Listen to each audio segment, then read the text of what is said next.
Associamos frequentemente os conflitos internacionais a um esforço masculino de salvar a pátria dos seus inimigos mortais. Milhões de homens iam e ainda vão à luta, enquanto as mulheres choram em casa à espera de seus maridos e filhos. Parafraseando o título do livro de Svetlana Alexievich, A Guerra Não Tem Rosto de Mulher. Relembramos no episódio de hoje a trajetória de muitas mulheres que se voluntariaram em grandes conflitos, exercendo um papel fundamental no cuidado dos desvalidos de guerra. Apresentamos para vocês a história de duas enfermeiras, Anna Nery e Florence Nightingale, que deixaram o conforto de suas casas para salvar vidas em guerras distantes, se tornando assim referências da enfermagem moderna no Brasil e no mundo. A guerra, apesar de ser um substantivo feminino, tem memória masculina. Hoje vamos contrariar o senso comum e mostrar que a guerra também tem rosto de mulher. Eu sou o Marcos, professor de Biologia, pós-graduado e me descobrindo produtor de conteúdo digital. Eu sou o João Ítalo, professor de História, e se você estiver escutando esse podcast depois do dia 23 de novembro, doutor. Eu sou a Graziane, professora de História, cofundadora do projeto Empodera Team e mãe de 3.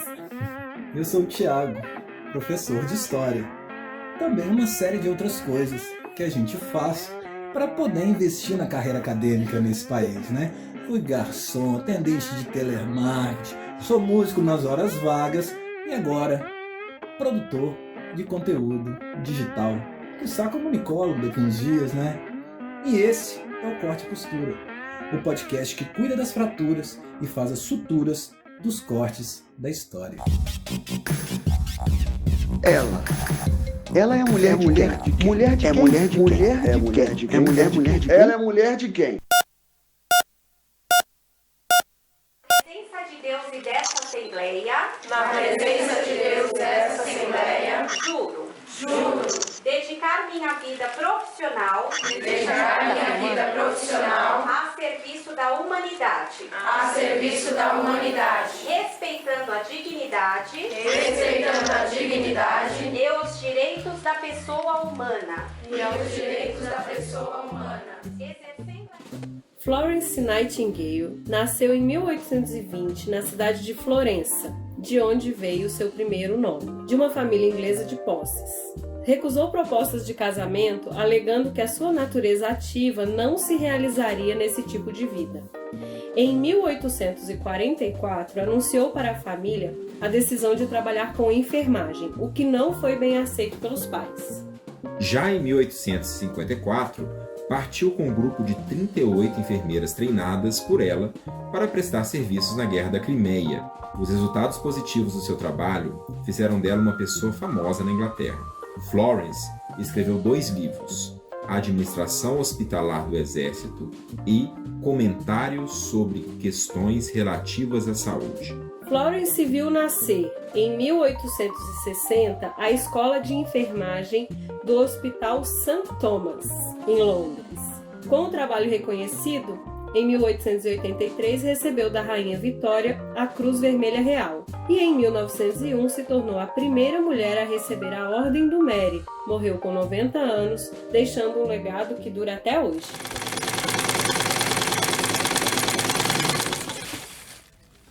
Anna Nery nasceu em 1814, em Cachoeira, na Bahia. Ficou viúva jovem, aos 30 anos, e criou os filhos praticamente sozinha.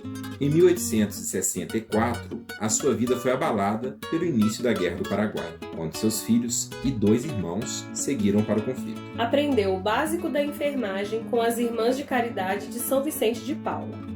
Ana escreveu uma carta ao presidente da província da Bahia requerendo a sua participação no conflito, e foi atendida.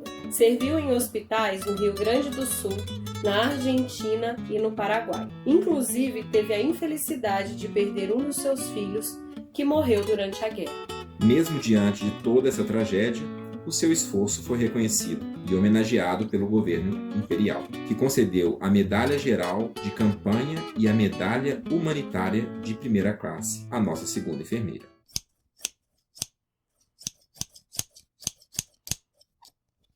Eu vejo a diferença agora entre mim e outros homens. Quando acontece um desastre, eu ajo e eles dão desculpas. Essa frase de Florence Nightingale dá o tom do nosso episódio de hoje. Nossa, que frase! Que frase. Senti 5 dedos aqui na minha cara. Essa frase de Florence serve para vários contextos, né, Thiago? Desde trocar uma lâmpada até para os reis e outras lideranças políticas que negociam, provocam guerras, colocam em risco a vida de milhares de pessoas, enquanto eles ficam de boa no conforto do gabinete. Não é, João? Eu sempre penso nisso. Enquanto os outros estão lá se matando, os poderosos estão tomando seu conhaque, jogando um gamão ao pé da lareira. Os homens, né? Os homens, eu vou te falar. As guerras que os personagens de hoje serviram seguem a lógica da negociação, do imperialismo e da disputa entre as nações. Espírito de época difícil. A Florence participou da Guerra da Crimeia e a Ana da Guerra do Paraguai. 2 conflitos movidos por interesses exclusivamente geopolíticos. Gente, Guerra da Crimeia? Nunca ouvi falar. Se fosse para dar um chute, eu ia falar que tem alguma coisa a ver com a Rússia. Preocupa não, amigo. A gente não estuda essa guerra na escola mesmo. Explica aí pra gente, João, nosso internacional intelectual, o que foi essa guerra? Olha, o chute do Marcos foi bom, acho que faria um gol. Eu vou tentar resumir aqui sem colocar o ouvinte para dormir. Crimeia é uma península no Mar Negro, onde grande parte dos conflitos ocorreram, os conflitos dessa guerra. A guerra não aconteceu apenas nessa região, mas também em partes da atual Romênia. O conflito começa quando o Império Russo busca aumentar a sua influência na região dos Balcãs, aquela parte da Europa onde está localizada a Grécia, Bulgária, Sérvia e muitos outros países hoje em dia. Os Balcãs são um barril de pólvora mesmo, né? Onde começou a Primeira Guerra, inclusive. E se ficou confuso, hoje tem remédio para isso, né? Dá um Google Maps, né? Google Maps. Corre o olho no mapa aí que você vai saber onde é que fica os Balcãs, a Crimeia, e tudo vai ficar geograficamente claro, porque história sem geografia também não dá, né? Um salto no escuro. Pra gente hoje não é tão importante saber o motivo que levou ao conflito, mas que Florence se voluntariou a atuar como enfermeira nessa guerra. A guerra também foi um momento importante na biografia da Ana Nery, a nossa segunda enfermeira do episódio de hoje. Ela já tinha experiência na prática da enfermagem, mas foi na Guerra do Paraguai que ela se destacou. A Guerra do Paraguai foi um conflito icônico, o maior conflito armado da América do Sul, responsável por reunir a Tríplice Aliança, que era a Argentina, Brasil e Uruguai de um lado, e o Paraguai do outro. No Paraguai, gente, esse conflito ficou conhecido como Guerra Grande. Os números são enormes. O conflito durou de 1864 a 1870. Mais da metade da população masculina do Paraguai morreu. Do lado da Tríplice Aliança, as perdas também foram de aproximadamente 120 mil soldados. A Guerra do Paraguai é um dos acontecimentos mais importantes da história do Brasil. O país saiu com um exército fortalecido e, a partir desse momento, essa instituição teria um papel cada vez mais importante na história política do Brasil, tanto no século XIX e, principalmente, no século XX. O próprio movimento abolicionista ganhou força após o conflito. Não vai dar para a gente falar tanto assim sobre a Guerra do Paraguai hoje. Se vocês quiserem mais informações, nós vamos colocar no nosso Instagram, o _corte e costura tudo junto, informações sobre a guerra, indicações de documentários, filmes, livros. Fiquem ligados lá que a gente vai dar uma ajudinha para vocês, ok?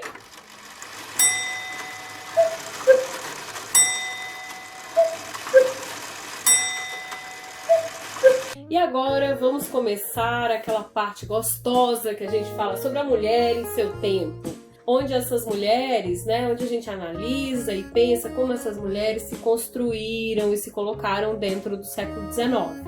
Nós vamos começar com uma leitura da carta escrita por Ana Nery, em 1865, para o presidente da província da Bahia, pedindo autorização para participar do conflito. Quem vai emprestar a voz para Ana Nery é a nossa querida aluna, Gabriela Davis. A gente chama de Gabi Davis, dona de um crochê maravilhoso, que gentilmente aceitou ser uma agulha no episódio de hoje do Recorte e Costura.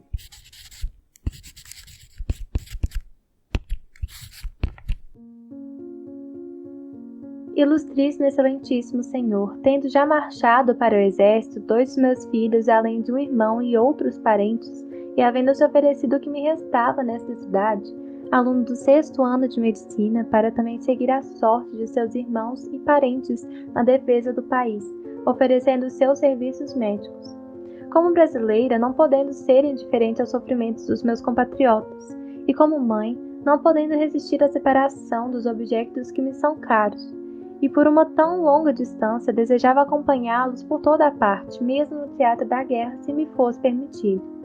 Mas opondo-se a este meu desejo, a minha posição e meu sexo não impedem, todavia, estes 2 motivos que eu ofereço os meus serviços em qualquer dos hospitais do Rio Grande do Sul, onde se façam precisos com que satisfarei ao mesmo tempo os impulsos de mãe e os deveres da humanidade para com aqueles que ora sacrificam suas vidas pela honra e brio nacionais e integridade do Império. Digne-se Vossa Excelência de acolher benigno este meu espontâneo oferecimento, ditado tão somente pela voz do coração.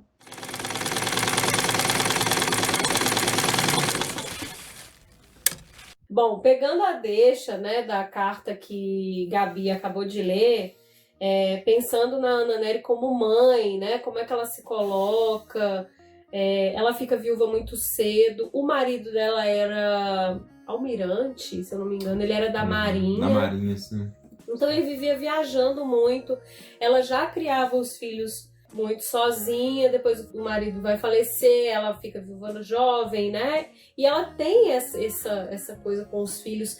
Tem uma questão também interessante dela, né, como mãe, assim, que ela vai se colocar em serviço da pátria, ela vai dizer que quer servir, né, na guerra.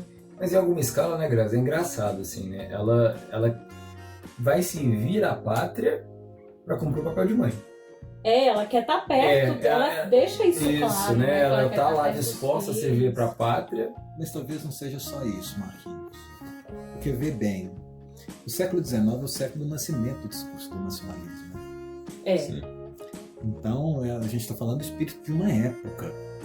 E é o primeiro conflito, o grande conflito que o Brasil vai fazer parte, né? Então, a Guerra do Paraguai. Então tem essa questão dela se voluntariar, mas eu acho muito interessante como, não sei, vou deixar uma provocação, não sei o que vocês acham, porque ela se constrói como mãe, né? Então aonde que tá? Ela começa nessa carta, se colocando como não me resta nada mais nessa cidade, nesse humilde, né, dever de cumprir esse... eu acho que ela vai se construindo. Me falta um pedaço se eu não posso ser mãe. E eu não sei, assim, eu fico sempre pensando que a gente sempre tem que fazer perguntas e questionar para essa nossa fonte. A gente nunca pode comprar a fonte do jeito que ela vem. Então eu não sei se a Ana Nery, na verdade, ela tem uma vontade maior de servir ou se é uma questão de ser mãe. A construção dela como mãe ali não é para criar um momento importante para que ela fosse aceita, para ela uma justificativa. Até porque, quando a gente trata no episódio 2 de Leolinda Daltro, a opção dela é outra. Ela está a serviço da educação, ela está a serviço dos seus ideais, ela está a serviço, ela está enfrentando outras dificuldades. Assim, a gente não quer tecer, obviamente, estereótipos da mulher do século XIX. Por isso é interessante trazer essas duas construções do século XIX, né, de mulheres do século XIX. Porque uma, enquanto vai, né, junto com os filhos e familiares, e entra no estado de sofrimento, provavelmente. Essa carta traz isso, né? Essa angústia. A outra deixa os filhos em prol de uma questão de espírito, nacional, né? Nacional, pelo bem da nação. Faz sentido. Mas essa é a pergunta que eu tenho, porque os irmãos dela já são do exército, o marido dela, o exército ou marinha, né, já são do exército, os filhos se alistam, então já tem uma tradição nessa família de estar no exército. Então talvez ali ela também está se voluntariando com as armas que ela tem, né? Isso que eu fico pensando assim, não tem si, né? Mas vamos refletir ali, se não tivesse filho ou se não tivesse ido ou não. Será que a Ana Nery, criada nesse contexto também, talvez ela tivesse esse mesmo né, essa mesma vontade de ir e servir, né? E tem uma questão que é interessante também das mulheres, né, das quais a gente fala, que quem funda esse serviço, né, do cuidado com doentes são os vicentinos, né? As freiras e as irmãs de caridade. E aí elas têm desde que se cria esse serviço, né, que é um serviço de voluntariado, de doação e tal, quem são as primeiras mulheres a serem recrutadas são as mulheres que têm posses. Porque não havia uma saúde pública. Né? Quem fazia a saúde eram as obras de caridade. E aí não tinha dinheiro, né? Não tinha recurso. Então era também uma forma de você juntar as mulheres que tinham posses com um trabalho voluntário, e aí ali elas doavam tanto trabalho como elas doavam também lençóis, roupas de cama, produtos de higiene, sabão, né? Que era uma coisa, né? A higiene dentro do processo de cuidado de doentes, né? Era algo assim, e no Brasil precário, né? Imaginem isso numa guerra, principalmente. Mas aí eu penso acho que nesse momento, na Mulher em Seu Tempo, a gente tem as duas personagens de hoje, que é a Anna Nery e a Florence. Elas se colocam um pouco em situações muito diferentes. Sim, né? sim. Porque a Anna Nery está defendendo essa maternidade como uma motivação para ela estar no conflito e servir, enquanto a Florence é pelo contrário, ela recusa a família, recusa e coloca inclusive a enfermagem quase como um sacerdócio, né? Quase como se fosse uma vocação. É aquela minha vida que não encaixa um casamento. Na verdade é isso, o casamento não encaixa na profissão. Então a gente tem duas personagens bem diferentes no sentido em que o que era ser mulher no seu tempo e como que cada uma foi levando ali as situações daquela sociedade para conseguir seguir essa vontade que elas tinham de servir, porque não é uma situação fácil, né? Você ir meio de uma guerra numa região que você não conhece, as duas vão em guerras muito distantes, não é uma situação simples, né? Entendi, mas eu acho que está meio confuso para mim ainda, Grazi, é o seguinte: como elas, eu vou botar no plural porque a gente pode abordar os dois casos, né? Como que vocês entenderam e pensaram isso, do encontro delas ou da construção delas como enfermeiras? Porque você trouxe a questão da caridade, dos vicentinos, mas ficou um pouco solto. Isso, no caso, você está dizendo da Anna Nery. Mas a Florence, ela também tem uma relação próxima com as irmãs de caridade que cuidavam dos doentes. Né? Nos dois, tanto na história da Florence, né? Nessa construção dela como enfermeira, e da Anna Nery nessa construção dela também como enfermeira, as duas tinham o sentimento de caridade também, né? Envolvidas na caridade, no cuidado com os doentes, dentro dessas ordens, se eu não me engano, são chamadas ordens terceiras, que são ordens de leigos, né? Que vão trabalhar junto, associados com então não é uma profissão ainda. Ainda não era uma profissão. É um voluntariado. Era um voluntariado vocacional. Isso. E na verdade a Florence é essencial para fazer essa transição, né? Exatamente. Aí a Florence entra nesse lugar, né? Ela vai organizar essa profissão, ela vai sistematizar, institucionalizar. É a grande obra dela. Não foi tanto ter ido para a Guerra da Crimeia, né? Mas tudo que ela constrói a partir disso. Que na verdade a gente vai até discutir um pouquinho mais tarde. A Grazi tá pegando o pão de queijo do café, já tá dando uma mordidinha.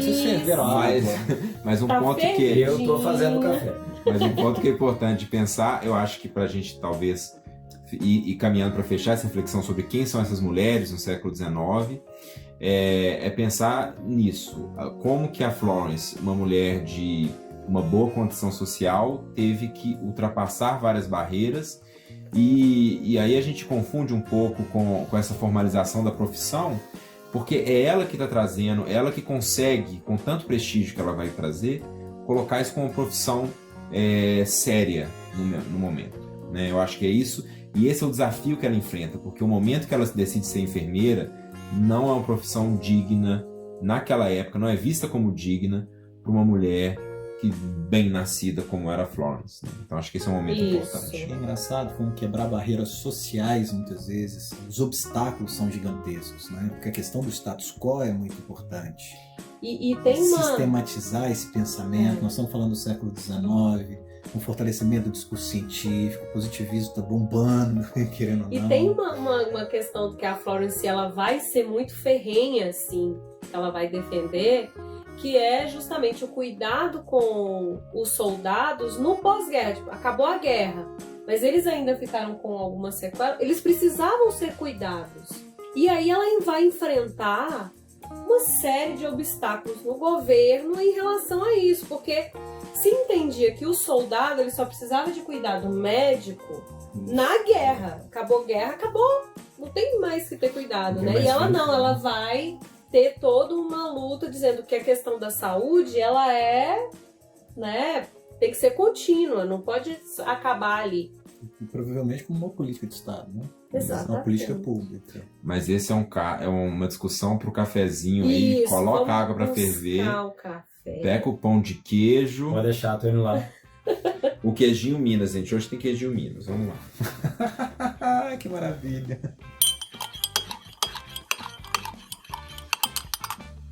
Acho que a gente podia começar esse café falando da questão das mulheres, dessa profissão da enfermagem ser tão feminina.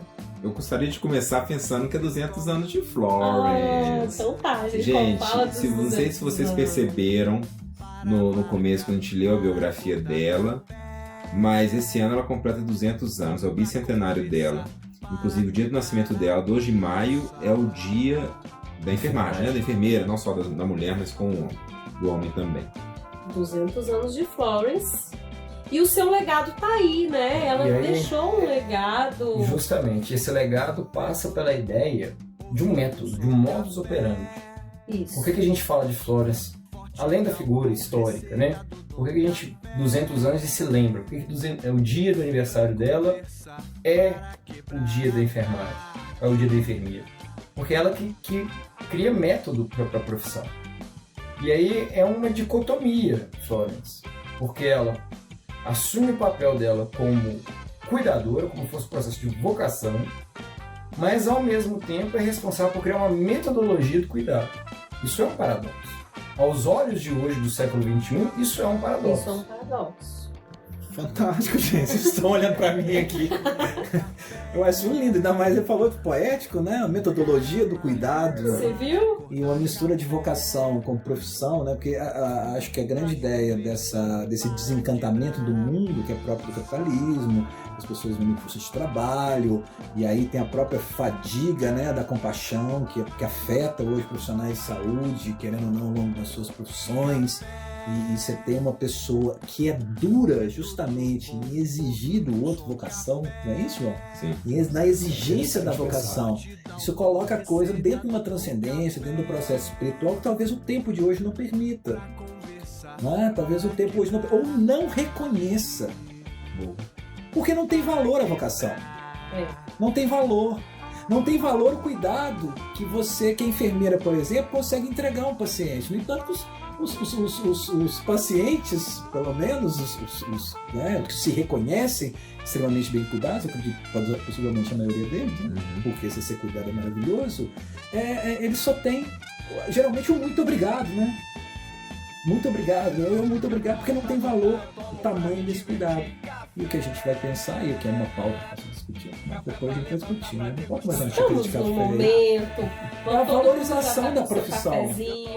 Mas o mundo hoje não permite muito isso. Acho que nós, professores, somos um pouco disso, né, gente? Mas tem que pensar que também ela segue uma vocação, né? Então, ela colocar, não sei se chega a ser paradoxal, porque ela tinha várias outras possibilidades ali de seguir uma carreira. Gente, ela nasceu em Florença. Nasceu em Florença, os pais dela tinham dinheiro, estavam viajando lá, então ela podia ter outros caminhos para seguir. E o fato dela optar por ser uma enfermeira é uma vocação também.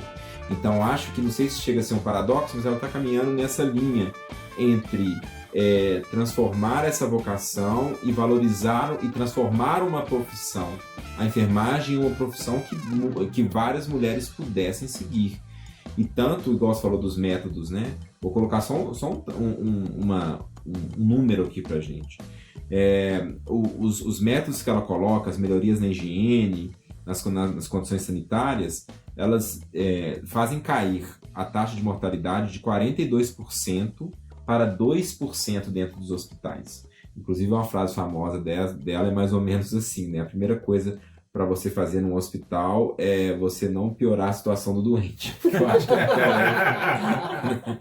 Mas alguém falando isso. Se isso não é cuidado, eu não sei o que é cuidado, né? Primeira lição de Florence: não piore o que já está ruim. Né? Eu gosto muito de uma tia minha, no auge do seu mau humor, falava assim: muita ajuda quem não atrapalha. Isso é ótimo. Isso é muito bom. Nossa, na educação, então. Então, e a gente pensar, né, como essas profissões, e aí eu trago um probleminha, né, gente? Eu jogo a linha do probleminha aqui. Que essas profissões, ao longo do tempo, essas profissões que foram tendo essa cara feminina, elas foram ficando precarizadas, né, no sentido da valorização do trabalho, da valorização, inclusive, do salário, né? Então, nós temos hoje uma frente de enfermeiras, técnicas de enfermagem, enfermeiras, psicólogas, assistentes sociais, todas estão, né, são profissões femininas, né, da mulher, do cuidado, e o salário sempre lá embaixo, né? E como que aí é hipócrita, né? Porque a gente chega o Covid aqui e a gente pede para as nossas enfermeiras e técnicas de enfermagem, então a gente viu aquelas propagandas, né? Tipo assim, nós estamos cuidando de vocês enquanto vocês ficam em casa. Mas quanto que estavam ganhando essas técnicas de enfermagem? Exatamente. Né? Qual que era o salário delas? Então, eu acho que isso é uma coisa importante da gente pensar, qual a dose de hipocrisia que a gente coloca dentro dessa profissão, porque a profissão, inclusive, gente, que tem, você vai no carnaval, você vê um monte de enfermeira sexy, vestida ali com a mini saia, e aí você vai colocando um tipo de fragilidade para essa profissão, porque se eu coloco esse fetiche da enfermagem, ela está fragilizada, porque ela trabalha à noite, né? Ela cuida, aperta o botão, ela vai no quarto, né? Então, olha como isso fragiliza o papel dessa mulher. Então, a gente pensar a mulher do seu tempo, não só o que Florence passou hoje, mas como que ainda é atual nessa situação que a gente vai colocando. Numa sociedade extremamente, né? Eu acho interessante. Patriarcal e dentro desse contexto da hipersexualização, da objetificação também dessas mulheres. Né? O papel daquela mulher, né, pedindo silêncio no... sim. Aquele estereótipo também, né, da mulher louca, mulher branca, toda arrumadinha, com um chapeuzinho, com aquele olhinho, fazendo... com aquela carinha pedindo silêncio. Deixa eu só fazer uma costura aqui, porque vocês chamaram o tempo contemporâneo e tem uma coisa que me incomoda em determinadas profissões. Em alguma medida, a gente tende a botar foco e dar valor ao trabalho do médico.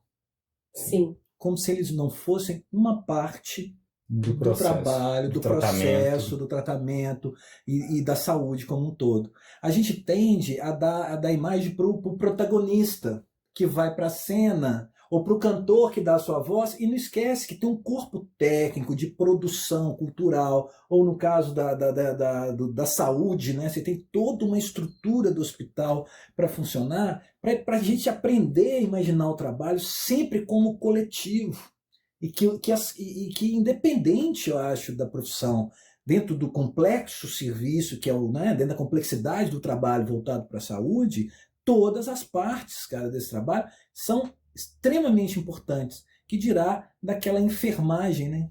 A enfermagem é muito bonita. Uma engrenagem, né? E eu acho interessante você pensar, né? Geralmente, nessa fala do senso comum, é o médico e a enfermeira. A mulher, o lugar do cuidado. O homem, o papel da resolução. Então, ele chega e entrega a solução. Ele deixa a fórmula. Mas a execução da fórmula, que é o cuidado, cabe sempre à mulher. E é um ideal que se perdura. E perdura uma coisa que eu acho interessante, vou fazer mais uma pontinha no Covid, gente, você me desculpe. Mas, da mesma forma que tem um chamado ao patriotismo para essas mulheres no século XIX, tem um chamado ao patriotismo na enfermeira hoje. né? Vamos É pensar um isso. pouco isso. Ela está protegendo a nação.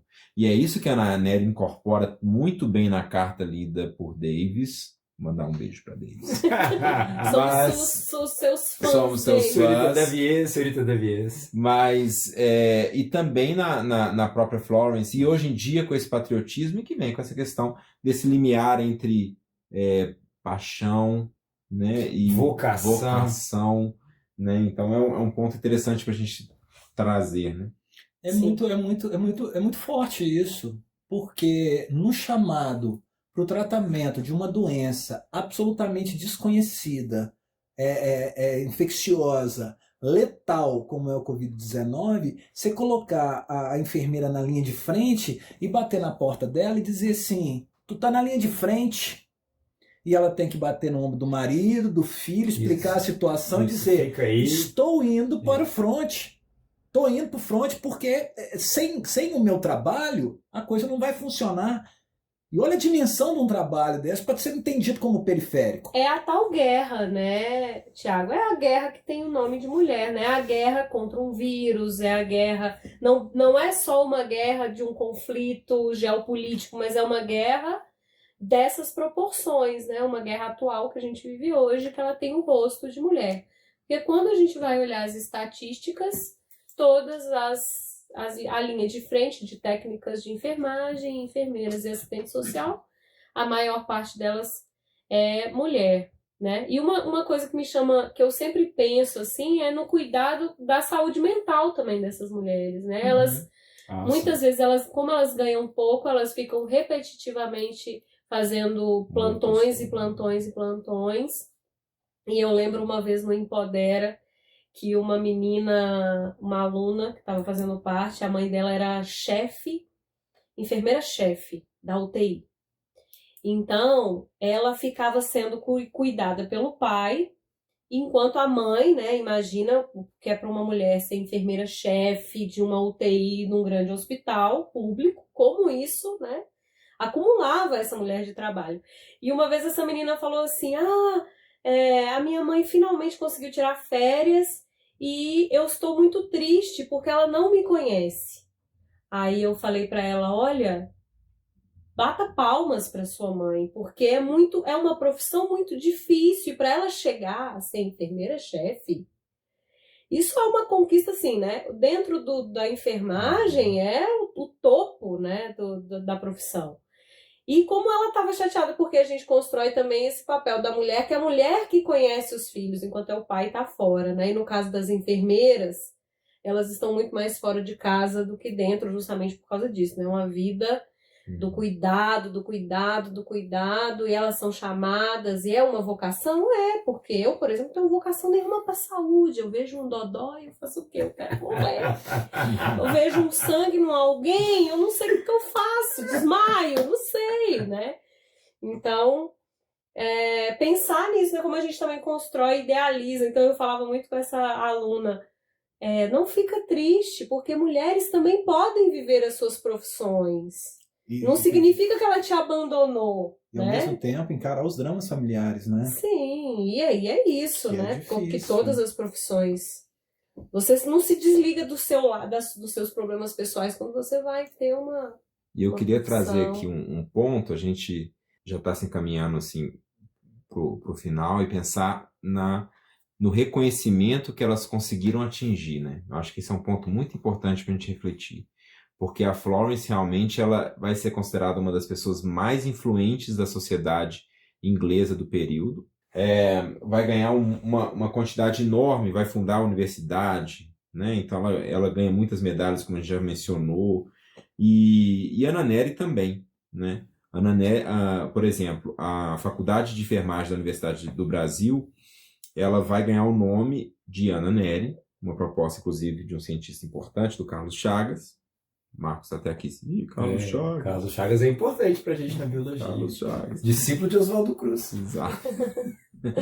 o Vargas também institui o Dia do Enfermeiro no dia do nascimento da Florence, que é o Dia Internacional, mas ele determina que as homenagens têm que ser feitas, também têm que ser feitas à memória de Ana Nery, que em 2009 entrou para o livro dos heróis e das heroínas da pátria. em Brasília. O panteão. O dos Panteão, deuses. tem lá a Mas- cabeça de Tiradentes, assim. Ah, mas esse... É A uma decapitada? cabeça. Não. A decapitada? Mas eu tenho Meu para Deus dizer do céu. que este lugar é muito merecido. É. Essa realmente uma- merece ocupar esse panteão mesmo. E as heroínas, pegando um pouquinho do que a gente falou no último episódio, né, que foi das professoras, pensem, gente, e deem valor nessas heroínas do cotidiano, essas mulheres que estão aí matando vários leões na linha de frente dessa guerra que a gente está vivendo agora. Eu queria falar das 7 enfermeiras que mudaram. Ah, o muitas mundo. outras enfermeiras, né, gente? Mas eu queria uma que é meu amorzinho. Como é belo, como é sublime cantar no jardim o lírio branco a isolar. Suspiros, cantos, cheio de encantos, vê qual a razão do ameno resedar. É o céu da noite, é o bogari, suspiros, suspiros, também são jasmim, quem dera eu apanhar. Dona Ivone Lara, gente, era enfermeira. Enfermeira. Trabalhou com... Interessante. Como é que é o nome dela? Nis... Não, Ixi, eu vou gente, lembrar esqueci aqui. o nome dela. É uma mulher importante, mas é porque a gente tá tão aqui emocionada com tanto Nise. Nisso Né? da Silveira. Nise da Silveira que fez uma transformação, né, Da nos psiquiatria. tratamentos da psiquiatria. Na luta manicomial, Na né? luta antimanicomial e Isso. manicomial, né? Instituiu os trabalhos manuais, né, no tratamento dessas Pessoas enfermas. Essas doenças que ainda enfrentam muitos problemas até hoje, né? Isso. Muito Eu gosto adolescente. gosto, não, eu não tem como gostar assim, disso, né? Mas eu acho interessante a etimologia do enfermo. Do enfermo. É o que perde a firmeza. Né? São E a pessoas que enferma. Enfermeira. que A vem de- enfermeira. vem de infirmos, né? Olha. Firmos. Quando você perde a firmeza, aí você fica acamado. Hum. Eiro é no Brasil, como é brasileiro, como é o pedreiro, como são profissões, né? Que a gente coloca para designar as profissões. Tá? Por isso o enfermeiro ou enfermeira, Nossa, né? Que é aquele que se dedica a cuidar daquele que perde a firmeza. Filósofo que a gente tem Ah, aqui. gente, né? é ótimo, é lindo isso, Agora porque filólogo. pra gente na biologia, a ausência de saúde é a ausência do equilíbrio, é a ausência de homeostase. Ah. Você não tem a firmeza. Infirmos. É, muito bom isso. Muito bom. Muito bem. Você sabia disso, João? Não sabia. Nem eu, Então, olha aí. Então, em vários coisa momentos a gente boa. fica enfermo na vida, porque a gente está sem firmeza, mas sem doença. Então, várias enfermeiras que a gente poderia aqui homenagear.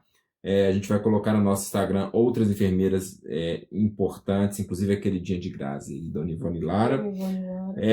E eu agradeço vocês ficaram até agora aqui com a gente. E, Grazi, tem uma frase para a gente encerrar. Porque Florence é uma excelente... Ela faz frases maravilhosas, gente. Eu colocaria Florence igual Churchill, igual Clarice Lispector. Não é isso, gente? Ela é ótima. Então, fechando, a gente vai encerrar. Sigam a gente no Instagram, sigam a gente. Nós estamos nas principais plataformas. Compartilhem. E com vocês essa frase, então, da Florence. Fala só quais plataformas direitinho. Fala aí gente. pra gente. Nós estamos no Deezer, estamos no Spotify, estamos no Google Podcast, estamos no SoundCloud, no Pocket Cast e no iTunes também. No iTunes No também. Anchor. E no Anchor. Ah, sim. É o Anchor, que tá todo ligado ao Spotify, justamente. E etc. E etc. São muitas, Segue a gente. gente. Dá A gente pra não ouvir. lembra, Busca lá, dá pra ouvir. Pois bem, a enfermagem é uma arte. E para realizá-la como arte requer uma devoção tão exclusiva, um preparo tão rigoroso como a obra de qualquer pintor ou escultor. Pois o que é o tratar da tela morta ou do frio mármore comparado ao tratar do corpo vivo, o templo do Espírito de Deus? É uma das artes, poder-se-ia dizer a mais bela das artes. Florence Nightingale. Nossa. Então a gente fecha o nosso podcast. Essa ênclise traiçoeira, né, do poder Eu li Vocês põem direito. no roteiro. Ninguém merece. Deu direitinho. Ênclise traiçoeira. Sim. Um abraço. Pode cortar, Thiago. E até a próxima. Corta, Thiago.